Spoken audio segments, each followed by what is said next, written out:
Welcome back, everybody, to another edition of Irish Illustrated Insider. I'm Tim Priester with Tim O'Malley from Irish Illustrated. We are joined by John Bryce of Football Scoop and Pete Sampson of The Athletic. This is our first podcast since Notre Dame fell to Ohio State in the national championship game in Atlanta, 34-23. Notre Dame made a run after falling behind by 24 points. I think we were all glad to see that. It's actually the 11-point difference is the closest national championship game in 7 years since the overtime game between Georgia and Alabama in 2017. And so it was good to see Notre Dame compete. But let me just say this, and then I'll toss it over to you guys.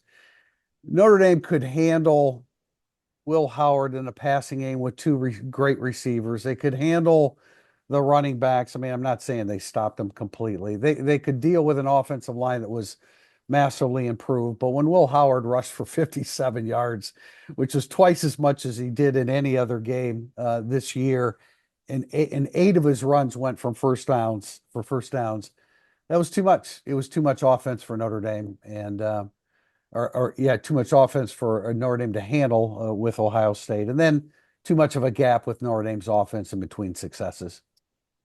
I was impressed with Ohio State's offense all around. The Will Howard was the cherry on top. Will Howard outrunning Riley Leonard, being more effective than Riley Leonard as a runner, other than the first series, which counts too. But he was effective throughout. Passing was his he's 12 for 12, 13 for 14 in the first half, two touchdowns. Notre Dame didn't tackle great. That's because they were playing really good running backs too. I was really impressed with Ohio State's offense. They looked like the team where every once in a while you'd watch during the season and say, "Oh, that team won't lose," and that was the team that showed up all of the playoffs.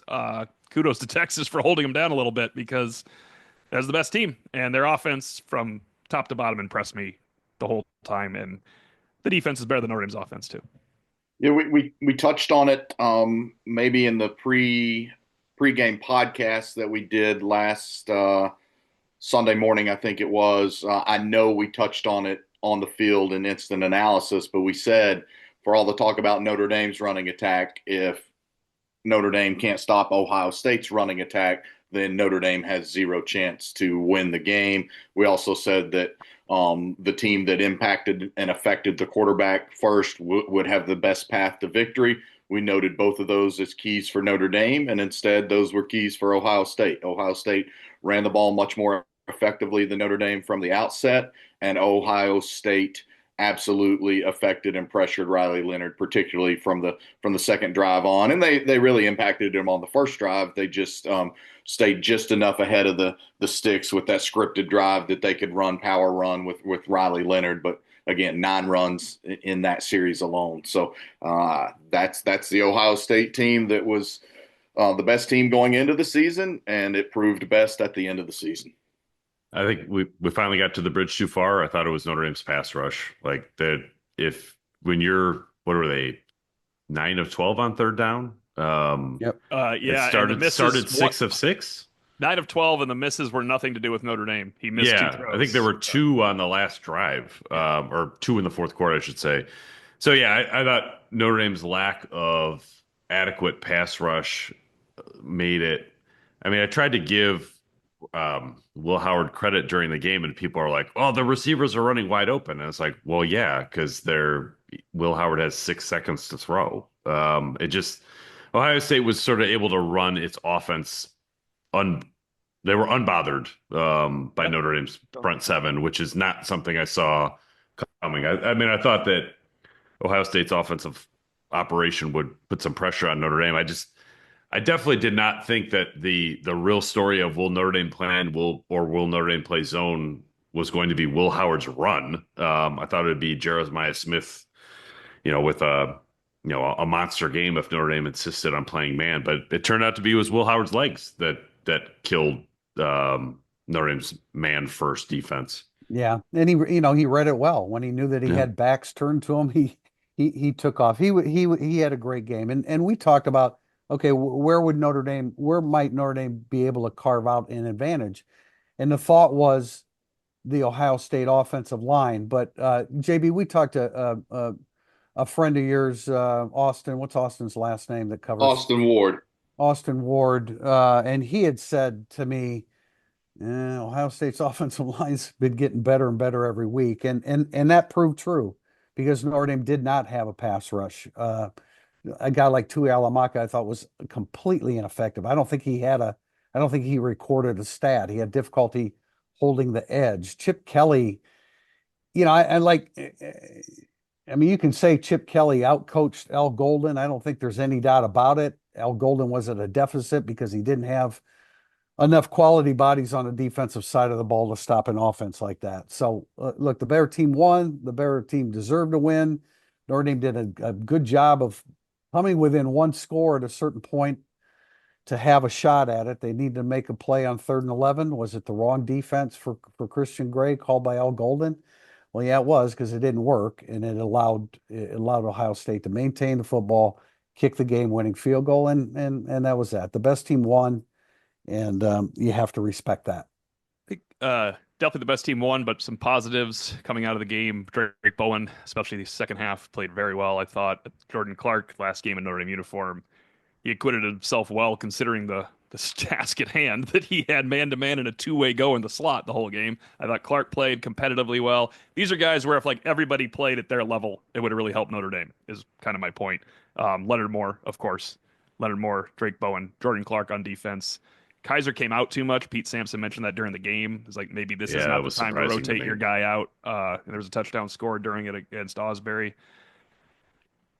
I mean, those were the guys that stick out right away on defense. Leonard Moore.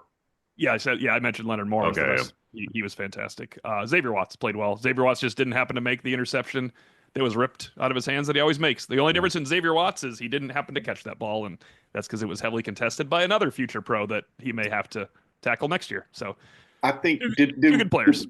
Yeah, sorry. Did we mention Gabe Rubio? I thought that he did some nice things. He was the only one who had the physical stature to stand up to Ohio State at the point of attack, I felt like, as the night wore on. So I was impressed with Rubio, and in general, very impressed with him the back half of the season. I thought that he showed like size and strength matter on the defensive line, no matter how much you love a scrappy guy like Donovan Heinisch. And I've made that point. Notre Dame has to get better on the D-line. I know some people took issue with that, saying, oh, how convenient, not to mention they were down to their fours. Well, Howard Cross started. He was an opening day starter.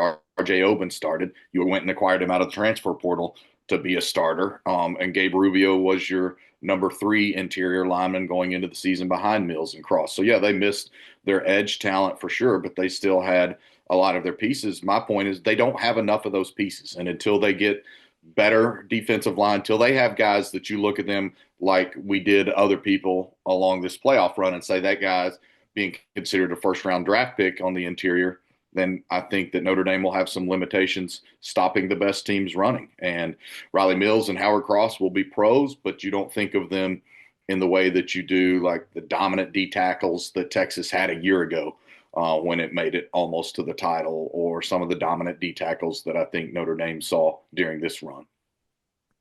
Offensively, Tim Priester, I should mention, because I'm sure you're getting the offense, but I just meant defense for guys that played well. Jaden Greathouse played well too. If you want to take it from there on that one, I was only talking defense because it was the team that seemed off kilter. Yeah, no doubt. I will say that if you watch the 70-yard run again, nobody does well there. Bowen's run fit is really bad. Yeah. He follows Kaiser, but I agree that Bowen did a lot of good things. Same way with Rubio, but that was a play where he got completely washed out. Oben washed out. Clark kind of ducked behind the other 2 inside linebackers. It was a perfect storm for that 70-yard run, but they've got to get larger and more physical in the middle of the defensive line. And you can, I mean, you didn't have Riley Mills, but you're playing a national championship game and you weren't big enough in the interior of the line. So that's where you need guys like Sevillano needs to get in tremendous shape because he has size. Rubio has size. Jared Dawson has size. So hopefully they can find a way to compensate. We've talked about this game enough. Moving on, Al Golden, of course, speaking of moving on, has moved on to the Cincinnati Bengals. We knew that was happening as Notre Dame's preparation for the game was taking place.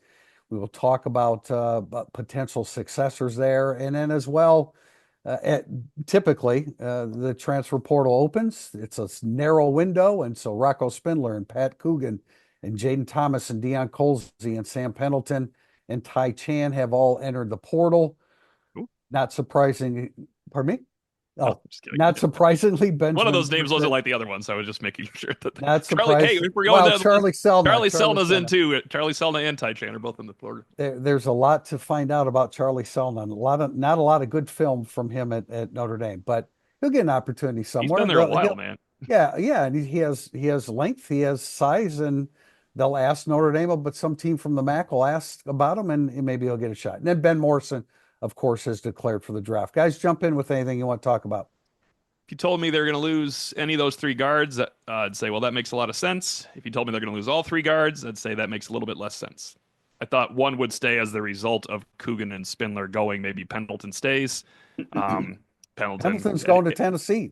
Pendleton up at Tennessee. Pat Coogan seemed gone when Pete Sampson properly asked him the question before the Georgia game at Media Day. Does it make it harder? Is that what you said? Pete said, does it make it harder to leave? We were talking about his love for Notre Dame, and I said, does that make it easier or harder when you think what you're going to do next year? And he said, actually, it makes it a lot harder, which was like, That's a okay. great question. Great question. That made it, that sort of told what you needed to know there. I guess I'm still surprised, like almost like I'm professionally bummed that Pat Coogan is leaving, just from a media point of view, but also like, man, he would have been a great number 2 center, number 2 right guard, number 2 left guard, And like captain. if team captain. And if this season taught us anything, it's like you better have depth if you plan on making a run, because where would Notre Dame have been this year without Rocco Spindler and Pat Coogan? Yeah, no And doubt. starting- Not and in maybe the national starting center. championship game. Not in the Maybe national starting center championship for a game. while, right? Maybe start Yeah. center in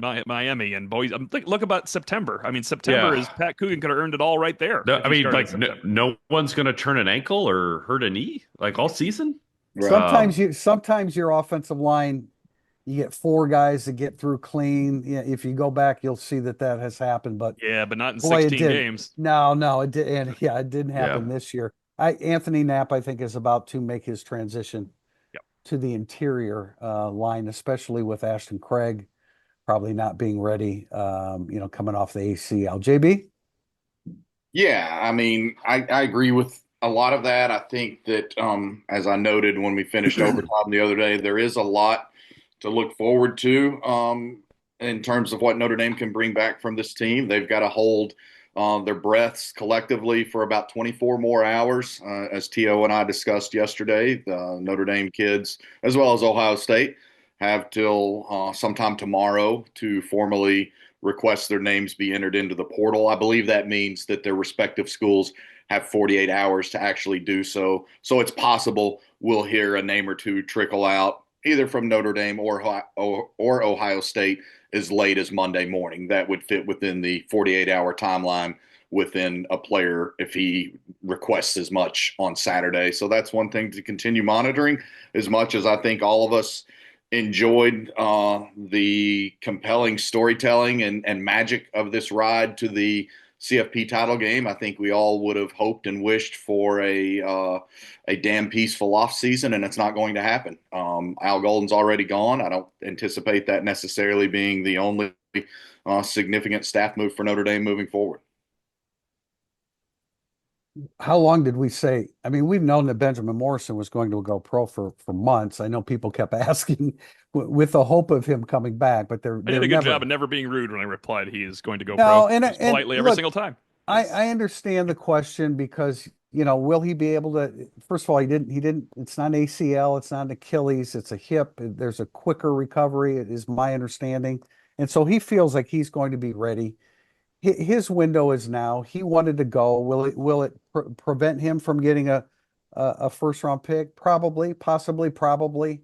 But I think he has a lot of confidence in himself that he's going to make it. He's going to sign a second contract after 4 years, and he's going to be ready to go. So that was actually my initial thought, was that, okay, well, stick around, make a bunch of money from Notre Dame, and then try it again next year. But it quickly became apparent that he had his mind set on leaving Notre Dame after this year, one way or another. It wasn't how he expected with the injury.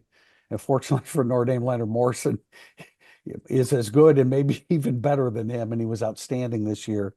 But he was always going to go, and good luck to him, and hope that his recovery is actually on schedule or a little ahead of schedule.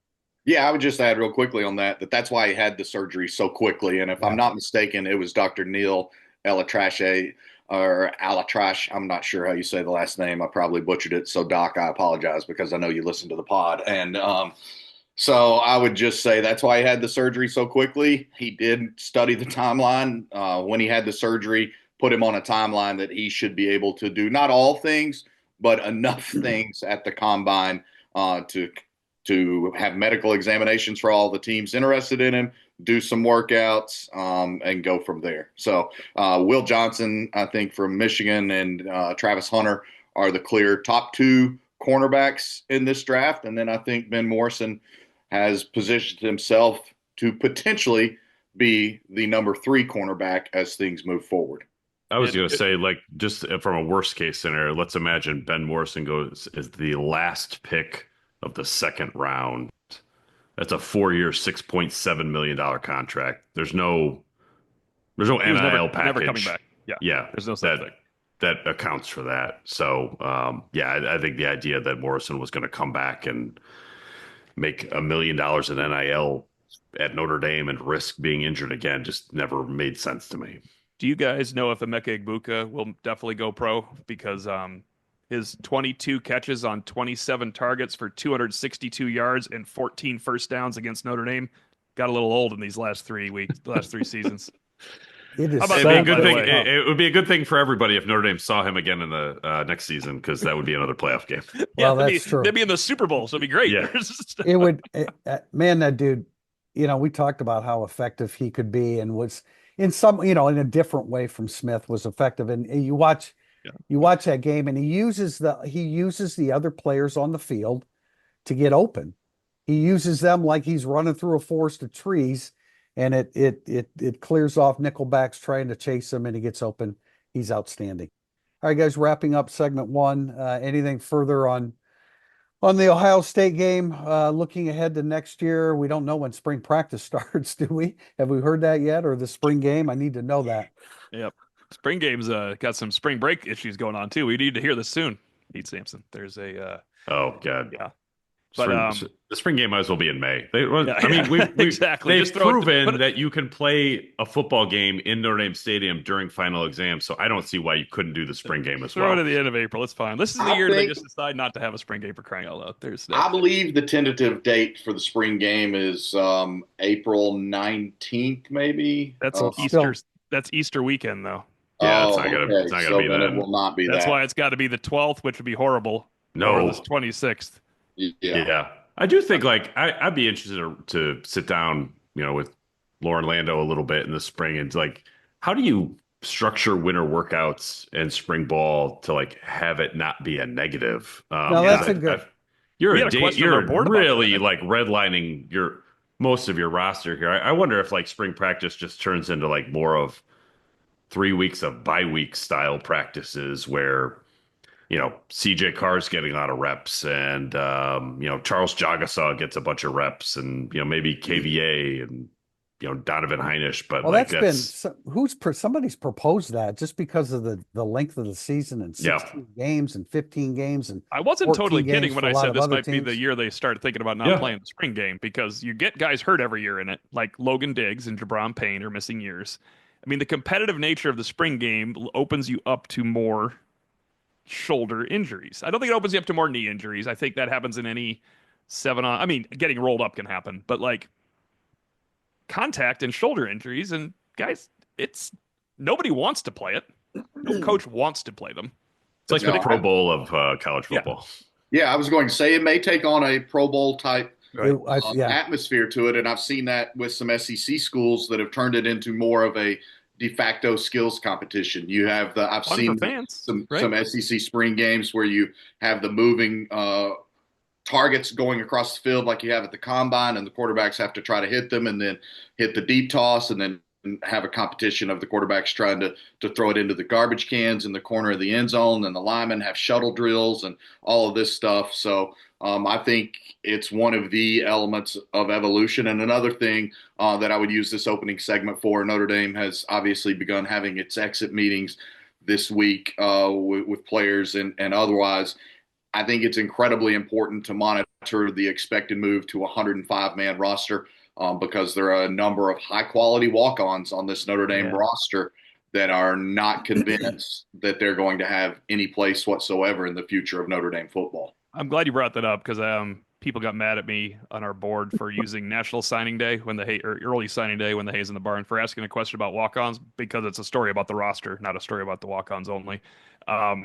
Right now they have 97 scholarship players. Obviously they'll lose a few more. So let's say they have 92 scholarship players, and then they add 2 in the spring. So let's say 95 makes it easy. 95 out of 105.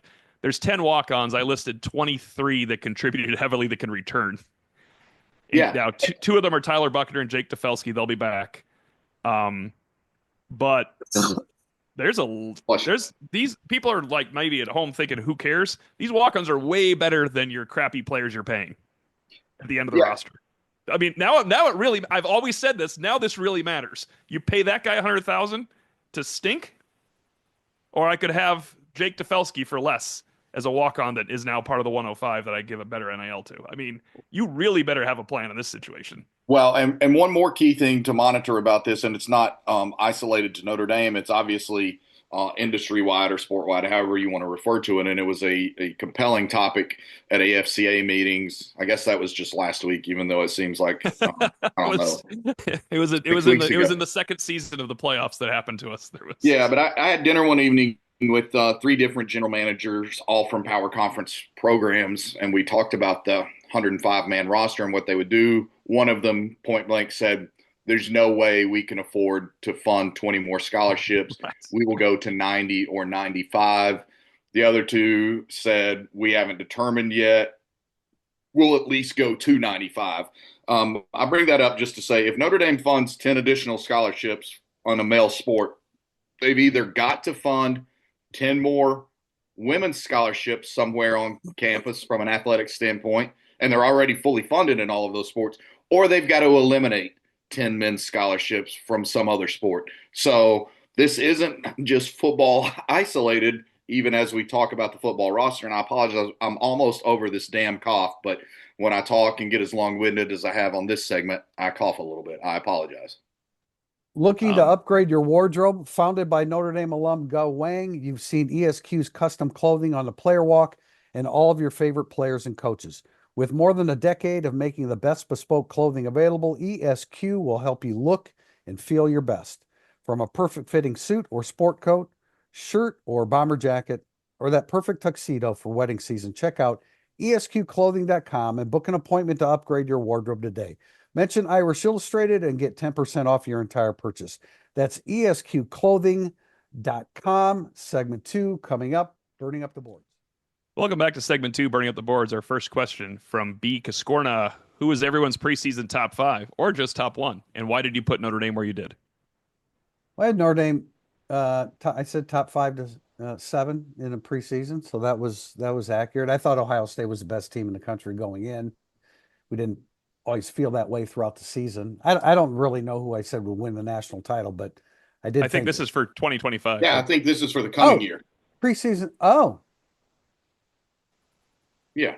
Yeah. Who no, is why did you put Notre Dame where you did? Yeah. Who is everyone's preseason top 5, and why did you put Notre Dame there as his joke? Like, you have them in the top 5. Why are you definitely there? Jesus, totally over my head. I was very surprised this question was included by you, and now I know why, because you didn't know it was for 2025. I have no idea. So go ahead. I don't either. I would just say this is kind of interesting. So at the Athletic, they asked us for like sort of predictions for 2025, and one of them was like, of the 4 semifinalists, which one is most likely to miss the playoffs? So Texas, Ohio State, Notre Dame, Penn State. And my initial thought was Notre Dame, and then I was, when you're sort of talking to national reporters who just like see the sport differently, they were like, no, I think it's Penn State, or like, I think it's Texas, or like, man, Ohio State's really going to rebuild. And I was like, well, wait a minute. Like, maybe Notre Dame is better positioned in 2025 than I thought, even though I think that they'll be good. It was just a reminder, like, everyone's got crap to deal with in terms of roster turnover, not just Notre Dame, even though this is a Notre Dame podcast. So I mean, if you wanted to stand on a table and said, I have Notre Dame #1 next year, I'd be like, okay, I guess. Like, I'm not sure I can make a strong argument for somebody else. Or maybe the national media really doesn't know, because how would they be in a position to know about next year's top 5 when the season just ended? I'm just saying. No, it was more like, well, I thought Texas was loaded, and they're like, actually, Texas loses like 3/4 offensive linemen, and like it's just like they're the comings and goings of these rosters. Like, there's a lot more goings than we would know on Texas or Ohio State, or it's just there's just a lot more turnover. I think it's worth noting Notre Dame and Ohio State had most of the stayings this past season with the Igbuka, Yeah. who I mentioned, and then Trevion Henderson and Jack Kaiser and Howard Cross and Riley Mills and Xavier Watts, all the guys that could have gone pro, because you don't Sawyer, count guys that are JTT, first round picks, but everybody else came back. That's a big deal. Yeah, that was huge. That I was huge. think, JB? yeah, I like what Penn State returns, especially since Nick Singleton has announced that he's coming back to Penn State next year, and Drew Aller had already announced that, and obviously they lose some very nice talent, and they're in the market for a defensive coordinator. But Texas is another team that they're ready to transition to Arch Manning. He, I think, has a higher ceiling than Quinn Ewers proved to have. Now, Quinn Ewers was still a very nice college quarterback, and so Arch Manning's got some shoes to fill there, and they do lose the Banks kid, who's as good a college offensive lineman as anyone had this year, and they have some other key pieces to replace, but they also lost their best running back to an ACL injury and didn't have him all season, and then I think they ended up losing their #2 tailback at some point as well, so they bring some firepower back there.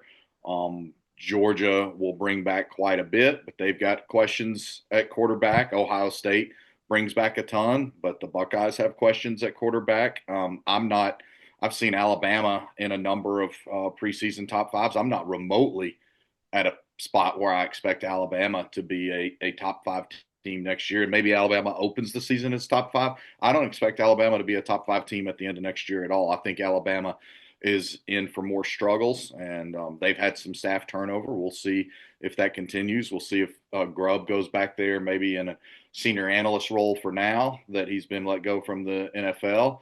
And Notre Dame, I think, is a top 10 team going into next year. I do not have Notre Dame as a top 5 team next year, because not only are they transitioning to a brand new quarterback, as I've alluded to, but they're transitioning to a brand new, largely inexperienced, if not entirely inexperienced quarterback. So Notre Dame brings back some fabulous pieces, and I think it will have the best secondary in all of college football next year, but I wouldn't have Notre Dame in a preseason top 5. Question from Scraw Daddy 18. Do you think Mike Mickens will be the next Notre Dame defensive coordinator? How good of a candidate would an outside option have to be to pass him over? Yeah, Pete's been on the money on this. I think that Notre Dame is discussing with Mike Mickens as of midweek a co-defensive coordinator role, but I also think Notre Dame is adamant about looking externally as well, and that they want an older veteran presence to continue help leading that defense. They have discussed with Mickens the potential of a co-defensive coordinator role, but I see Pete nodding your head, so I cede the floor to the Honorable Sampson. No, I was just say I really agree with John because he agrees with me. Yes, yeah, I like that guy. Why? He likes me. That's good. I didn't say I liked him. No, I think that's true. Never did say that. That's true. I don't know how well that'll go, JB. Yeah, I don't either. That's why Okay, I don't know that we're. That's why I don't know that we're done with staff turnover. But it's also late in the side. That's why I don't know that we're done with significant staff turnover. So we'll see. Jim Leonard is a name that has crossed my desk. Former Wisconsin defensive coordinator who put up really, really good numbers while there. Was passed over, or I should say moved on to the NFL this past year, and was not actually, he's a passing game coordinator for the Broncos. But he's sorry. Go ahead, TP. I apologize. He's a very experienced coordinator, also a guy on the back end of the defense. if Mike Mickens is comfortable with co-defensive coordinator, I think that's a perfect world. Yeah, but that's a But great world. yeah, that's for now, for the time being. I think that would be, I think that would be great. Other staff turnover, I guess we'll see here in time. But and JB, I had, I mean, I like the guy at Indiana. I don't. Why don't you jump in and tell us what you think the situation is with him? That's Bryant Haynes, who's done a really, really good job. And outside of that 98-yard run by Jeremiah Love, um, they did a really good job against Notre Dame's offense. Yeah, well, a couple of factors there. And real quickly on Jim Leonard, it's worth noting that that's who Notre Dame tried to hire the Right. first time around, and couldn't get him. And then that's when they pivoted to Al Golden, which obviously was a hell of a consolation prize for Notre Dame. But Jim Leonard was the top target initially right after Marcus Freeman landed the job in early December 2021.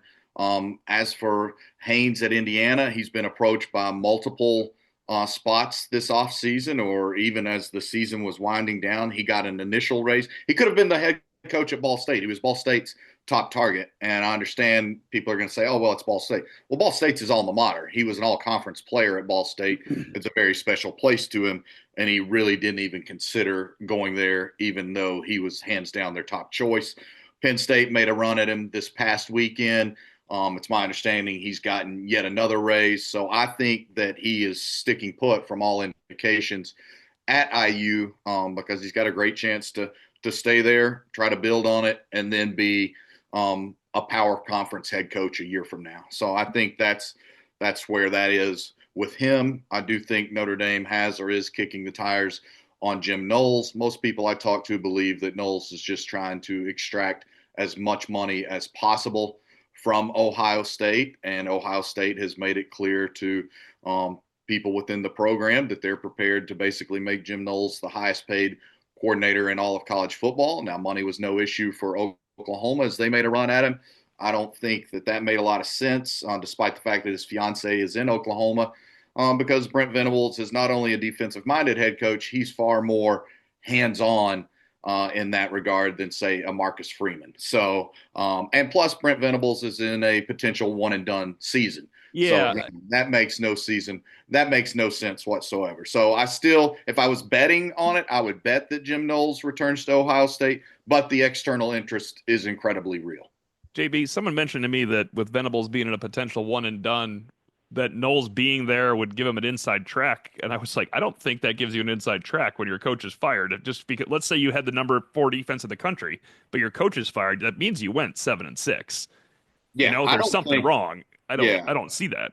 I don't see that at all. And Oklahoma has gone from extreme offense to extreme defense, and it's not working out well for them. So I wouldn't see Oklahoma going the path of consecutive high-profile defensive coordinators like that. And again, nobody would be talking about Oklahoma as a remotely feasible option for Jim Knowles if his fiance didn't live out in Oklahoma City. Question from Mikey 311s. In your opinion, who is the biggest loss Notre Dame had to the portal and why? After the portal departures, what are the positions, if any, you would like to see Notre Dame pursue in the spring portal window? Coogan and defensive tackle. That would be my first answer as well. Yeah, that's about right. It's I mean, Coogan is a significant loss. Spindler behind Coogan. I'll be honest, like the rest of the departures don't move the needle. They're sort of like the departures of last year to me, where you had like who I can't remember who left. It was so long ago. Like Rico Flores. Rico Flores left. Rico Flores was good. And the other ones were just like guys moving for better opportunities because they weren't moving the needle at Notre Dame. JB? Yeah, I mean, for me, I think you can make an argument for Coogan or Pendleton, and then I've made it very clear where I stand on the portal and its defensive line acquisition. It can't be enough. I still would like to see Notre Dame find potentially 2 more bodies for the D line if you could get I agree. help. If you could get help, one to fortify your interior a little bit more, and if the spring comes around and that 9-day, 10-day window, April 16th through the 25th, I might interject. All right.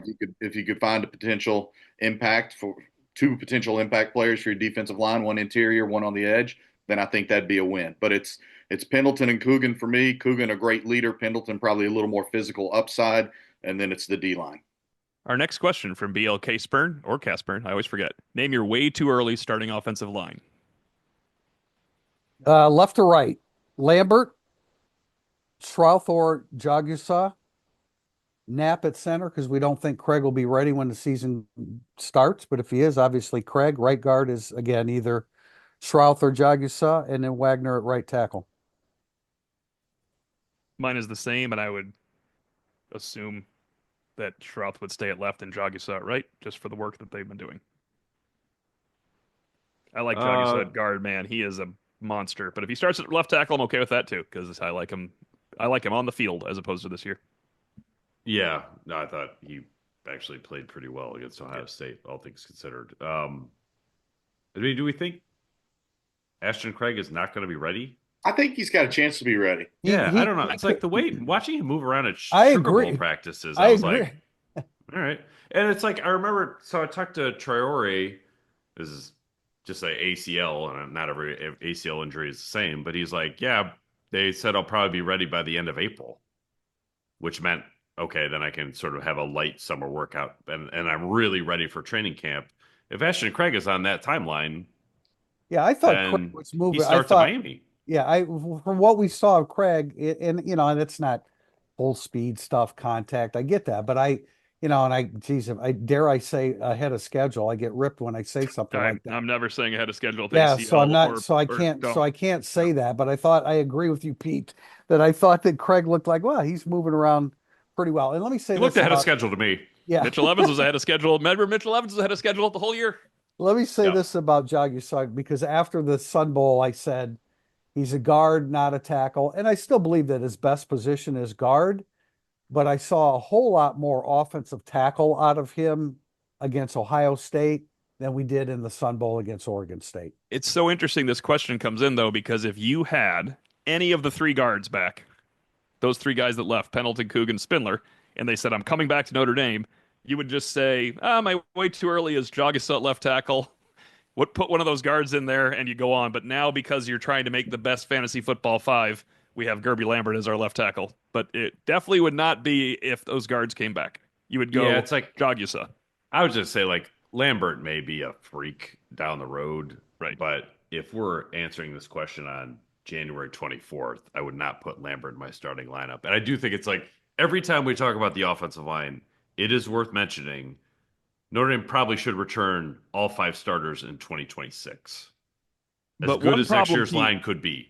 See, Pete, I think nobody would have said, if you're going to say Ashton Craig is the starter, then you don't say Lambert necessarily, because you just say Anthony Knapp is the right guard and Yep. Jagusa is the left tackle, or whatever you want to do there. But because if we assume Craig is not in, we're trying to put in all the guys that have started games and played before gotcha. and the number one prospect. I think Gerby Lambert's far too talented to not be a starter next season. Is that the end of September? I don't know. But Right. I I would know what be, you're saying. Yeah. I would be that guy. I think is their highest ceiling, most talented offensive lineman. John, I agree. And by the time they get through spring practice and then August camp, I think it's going to be pretty clear that he needs to be on the field for them. Question from Jack Mac 99: with the departure of Pat Coogan, does that lead you to believe that the staff still feels confident that Ashton Craig will be ready for the start of the next season? Well, Yes. we sort of walked all over that. The only thing I would add to the last question would be like with Pete saying they should return all their starters in 26. They have a chance to. I think Billy Strouth is in position to where he could emerge as potentially the top one or two draft eligible guard for the 2026 NFL draft. I think it's also a reflection that that there's confidence that Knapp could play center too. Yeah. Yes, that's what I think. And I think that they cost less money than Pat Coogan possibly would have. That's another thing we have to keep throwing out there. I mean, it's part of it, right? Yeah. It is. But, I mean, the running back that comes back eventually is going to cost less money than the running back that could stay. I feel like there's a afraid to play GM role here. This is a GM No, I situation think that's going on. Okay, like I mean, it's reality at this point. no, it is, but I think that it just like for me, it's not burned in my brain that that's the first thing you think about is the finance of each player at each position. I don't have enough of a comfort zone yet to immediately think in that manner, but I guess I better keep working on that, huh? Donnelly 34-34. Which freshman will burn their red shirt in 25?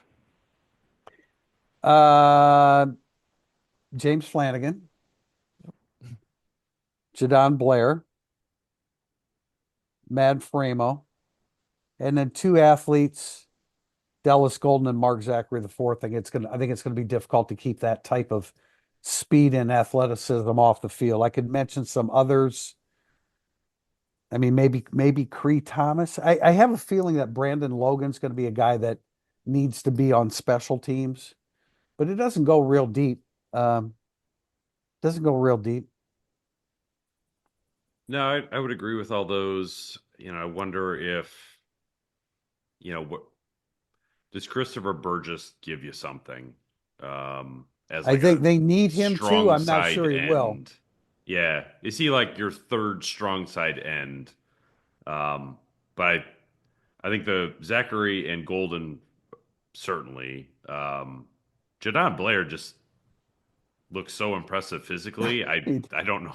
I just don't know how he doesn't play. Um, yeah, but that would be it. I do.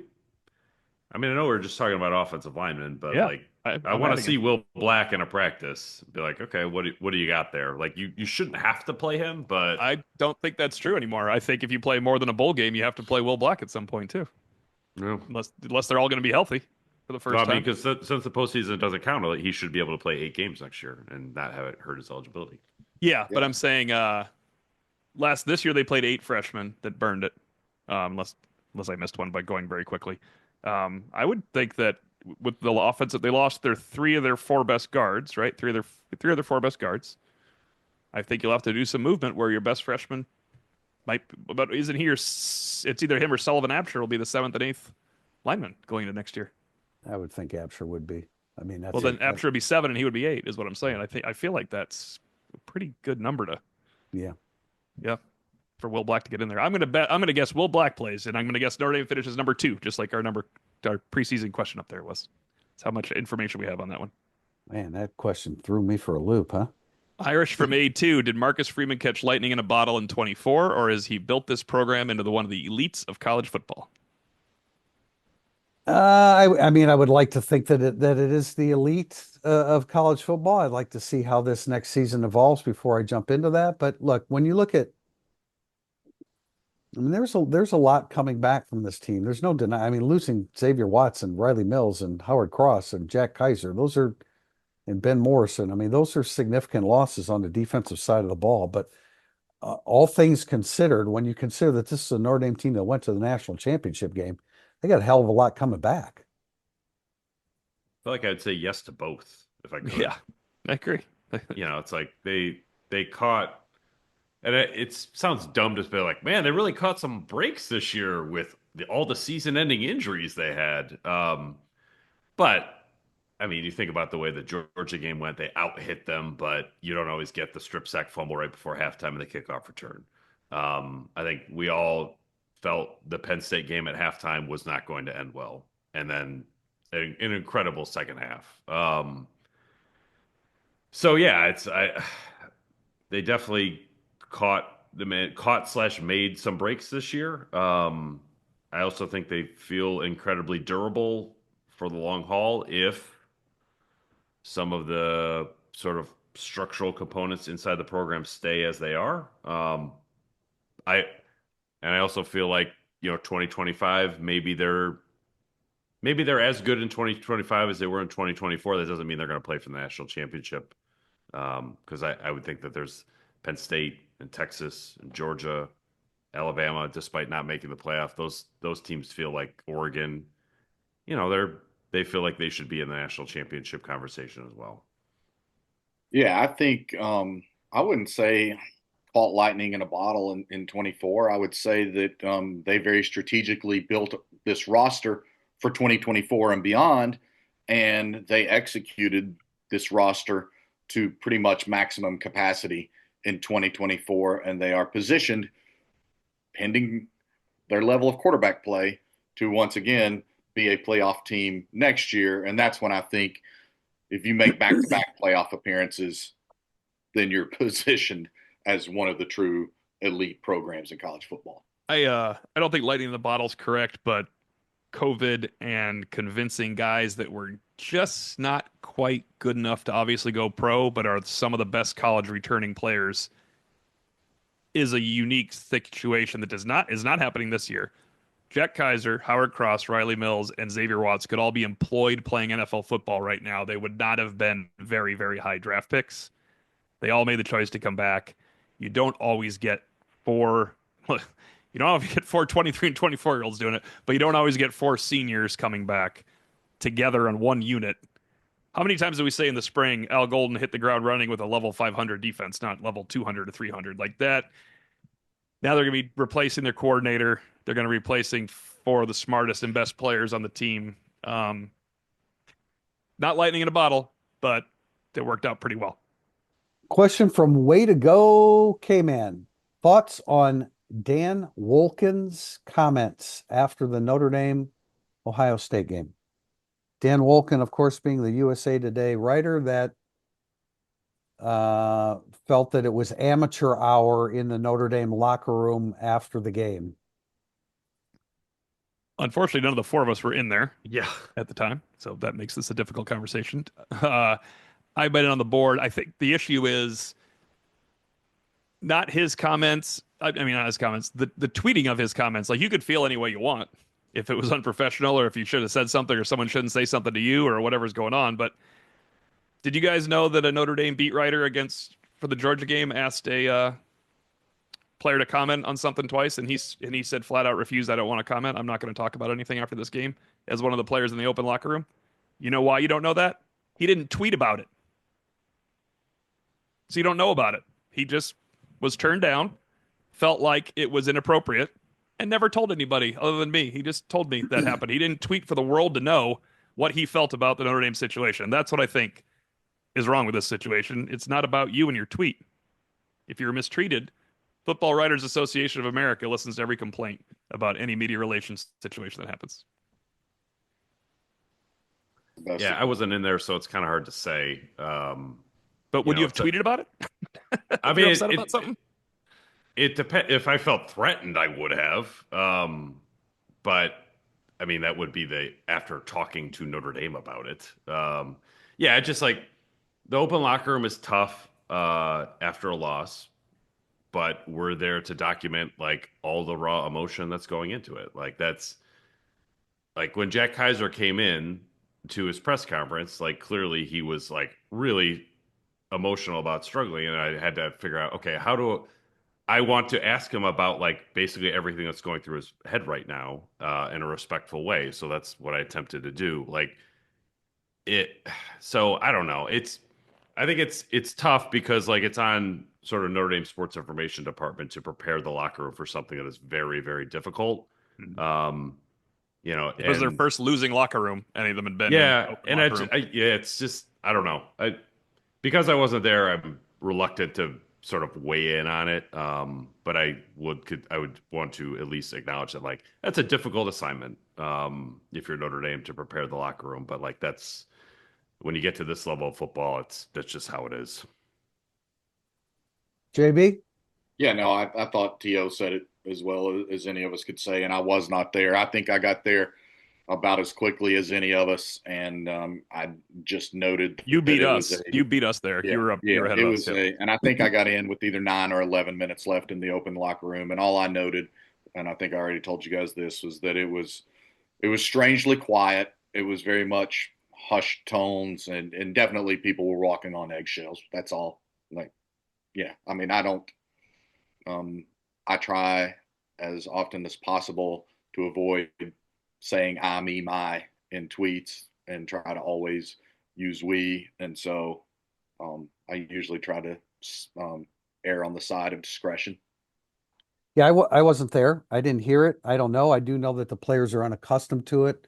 and emotions are raw at that moment. I also think that Dan Wolken has spent a career of writing about what's wrong journalism. I think a good portion of his work is about what's wrong with the sports that he covers. And I don't particularly care for that. So the fact that he was the person that did it, I'm not surprised because I think that characterizes a good portion of his career with USA Today. I agree with Bryce that it was an odd. There was like when I got there, and when I got there, it was the same when Priester and Sampson got there. 3 minutes left. We were told 3 minutes go. You missed that. We were with Marcus Freeman. We weren't hanging out. We were with Marcus Freeman, Jack Kaiser, and Riley Leonard. JB was able to slip out after being with them 6 minutes faster than us. So I got in there, and there's a phalanx of people around Golden, and it was tense. But I figured it was tense because they asked him about, I'm sure, Cincinnati, and also his defense not having a great day. So the locker room was closed to players, and I was like, "That's cool. Can I have Mike Dembrock?" And after initially saying this is pretty close, someone's like, "Yeah, we'll get you Mike Dembrock. We'll get you Mike Dembrock. Just be patient. Go walk over there." And go walk over there wasn't only like trying to hide. It was like Al Golden had 16 reporters around him, so we're not going to stand right next to that as well. So they got me Dembrock when it was a tense situation with 2 minutes left. So apparently he had not been requested. So if you're not requested, you're not going to stand there talking. I mean, after you lose the game. I got Drake Bowen. He was Yeah. he was awesome, super stand up. Already proved he's a future leader of the program. He certainly acquitted himself well. And I got Mike Mickens, and he was very candid and great. And I asked Mike, without putting a timeline on it, how ready do you feel to be a defensive coordinator? He said, I'm absolutely ready to be a defensive coordinator. Question from N.E. Davis 2. Can Jordan Faison and to a lesser extent Drake Bowen afford to continue to be two sport athletes? One of your leading candidates to wear the green dot, that would be Bowen, and the other obviously still needs every rep to hone his craft. I don't remember Bowen's quote, so I don't want to misquote him, but he mentioned he missed almost nothing of football, spring football for baseball. That doesn't mean part of his mental approach and other things wasn't involved with baseball, but he at some point said it might have been like a talking point too, because people were really worried about it since we never saw Faison with Bowen. He's like, I've missed almost nothing for football. So I'll try to find that quote while you guys talk.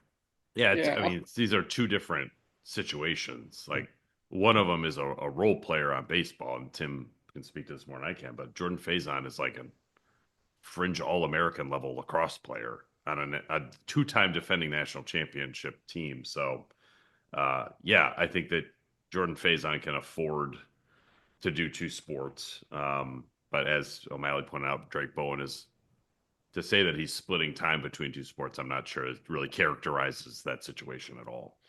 Yeah, and I don't know how much longer Drake Bowen will continue to play baseball. I think it's something he's examining. And to your point, I think there's a great likelihood he or Jaden Osbury are the green dot next year. So you want that time devoted as much as possible in spring football, and everything that goes along with it. Faison's probably a professional lacrosse player. Like, seriously, he probably will go to the PLL. And so I don't think, and he's part of a national champion team, as Pete noted. So I don't think it would be realistic to expect him to necessarily step away from that. Yeah, for the record, I think Faison's younger brother might be even a better lacrosse player than Jordan is. We'll find that out in time. Yeah, Faison is a prominent player on both teams. Drake Bowen didn't really contend for playing time last year. And John, I agree with you. I think, especially with the way his role on the football team has evolved, and clearly he's one of the more prominent, talented players on that defense. I wouldn't be surprised. And I know he's really good. He's really good in baseball, but he didn't sniff playing time last year. And I've got to believe that with what happened on the football field this year, that it's quite likely that baseball ends up fading away. Hey, I think you three, I told Pete this because I found it a unique thing with part of our walking around talking to everybody thing. I'm not even going to say who said it to me, but so Faison will definitely be playing lacrosse because I heard someone mention, and it's the second name that's relevant, we won't have much Faison or Matt Jeffrey in the spring for lacrosse. Matt Jeffrey's a walk-on that was on the team this year. But this person mentioned Matt Jeffrey without me saying a single word about lacrosse or anything else in the world. Like he brought up Matt Jeffrey as a guy they would like to have involved. I just think that's interesting news for Notre Dame football going forward. That like, why would you bring up Matt Jeffrey with Jordan Faison? I mean, Matt, if he's a walk on you don't think is going to play at all, you don't bring his name up. So could be a new player to watch next summer camp or briefly in the spring for Notre Dame fans. Question for Baby Tria. Any truth to the rumors that Cincinnati defensive tackle Dante Corleone could still transfer in the spring and that Notre Dame could be in the lead in pursuit of him? JB? I would not anticipate that. There was a lot of smoke around that particular name late in the season, late November for sure. I was getting a bevy of phone calls about him specifically as I was traveling to and landing in Los Angeles the day before the USC game. I think there's probably some acrimonious feelings there from within the Bearcats program towards Notre Dame. And I also think that Corleone got handsomely rewarded to stick with Cincinnati. That would be that big body that you'd like to add to the interior defensive line. And I'd it like was to say I don't like Tim Priest or John Bryce's answer. Go ahead, Tim Priest. yeah, I was got like I mean this was a name that seemed feasible a while back. I personally was really excited to hear about that name, and that would be the exact body that you would like to add to that defensive tackle equation. But unfortunately, it's not going in Notre Dame's direction now. Final question from Perry to AJ. Is it a foregone conclusion CJ Carr will be the starting quarterback next year? Foregone conclusion. That's an interesting phrase to use because I don't think that would be accurate, that it's a foregone conclusion. If you asked me who do I think will be the starting quarterback next year, I would say CJ Carr, but I wouldn't call it a foregone conclusion. You sure would like to have look, if you knew that you had Steve Angeli as the 1A, as the backup, that would be the perfect scenario for Notre Dame. Foregone conclusion, I wouldn't say so, but I think that CJ Carr has a really, really good chance to be the starting quarterback at Notre Dame in 2025. I think CJ Carr is the most purely talented quarterback that Notre Dame has. I would expect him to ultimately win the starting job. I think we're all four in agreement. I think maybe we've even discussed it. I don't know. So I don't want to speak for you guys. I think it would be very surprising if between April 16th and April 25th, Notre Dame didn't lose at least one quarterback to the transfer portal. That is the foregone conclusion. That's the foregone conclusion. There you go. I was trying not to speak for you. So, but yeah, I expect CJ Carr to be the starting quarterback. I think he does present the greatest ceiling for the offense, and you have a chance to finally, at long last, have a multi-year starting quarterback. And I think that's an incredibly important next step for the program under Marcus Freeman. Yeah, I'd love to see Notre Dame return all five starters on its offensive line and return its starting quarterback in 2026. Yeah, that'd be nice. Now you're playing fantasy football. Yeah, look, I'd say like CJ Carr is a 8.5 point favorite to be the starting quarterback next year. Like is that a foregone conclusion? No. Is he a solid favorite? Yes. Yeah, Leonard and Hartman were foregone conclusions to be the starting quarterback. Yes. That's not the situation we're in right now. Right. 8.5 point favorite. Any reason you picked that number, Pete? Nah, just popped in my head. I don't know. Well, that sounds good. Well, we're going to wrap it up here today. We are now in off-season mode, but we will. Today's Friday. Came at you a little bit later because of our travel back, which was an adventure for some. But we're going to come back on Monday. That is January 27th, and we will be talking about many of these same topics. But we'll also probably have some additional names added to the list of people to consider who will and will not be on the roster in 2025. Until then, Tim Priester, Tim O'Malley, John Bryce, and Pete Sampson. This has been Irish Illustrated Insider.